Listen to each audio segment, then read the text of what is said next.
Wow, this morning has been a busy and prayerful, productive morning.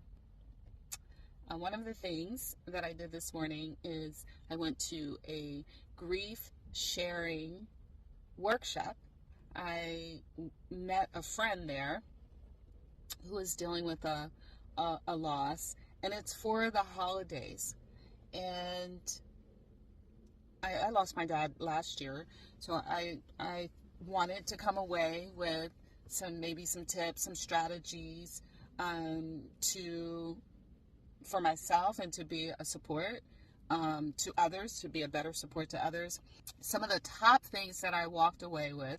It doesn't matter if your loss is recent or if you're dealing with waves of emotion from years ago. It's all valid. And whether you're sad or angry, grief shows up in different ways.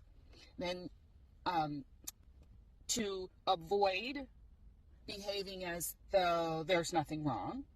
And then on the other hand, avoid checking out and not dealing with the holidays at all, just being lonely, because you can spiral in the wrong direction. And it can be just so hard and sad. But instead, you may want to consider starting a new tradition. Friends, you know how they say Friendsgiving dinner? You can have a Friendsmas dinner perhaps. Or if your tradition was to have a Christmas tree that you decorated, maybe you'll have a Charlie Brown tree, or light a candle on Christmas Day or around the holidays that remind you of your loved one. Someone else has a lot of ornaments with pictures of their loved one. And then I really liked reframing your memories. So when you're thinking of your loved one, think about the gratitude you have from what those good memories are. So to consider and think on how that loved one blessed you, what you learned from the loved one. So just reframing how you're thinking of the loved one.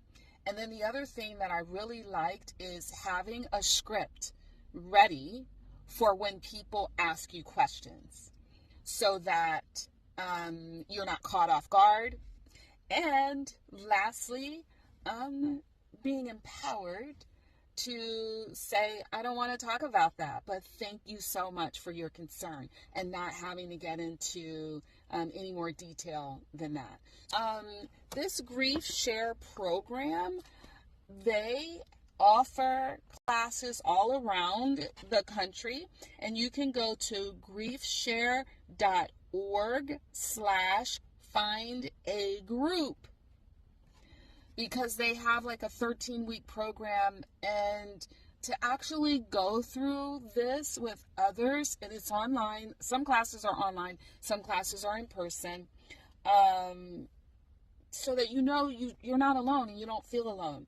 And then on facebook.com/grief share, you can also go there to find information. I think that this is a wonderful faith-based program, even if you're in therapy, especially if you're not, so that you can come alongside and get more tools into your toolbox to help you to feel empowered. And of course, if you are thinking of hurting yourself, please get help. Love you, nothing you can do about it.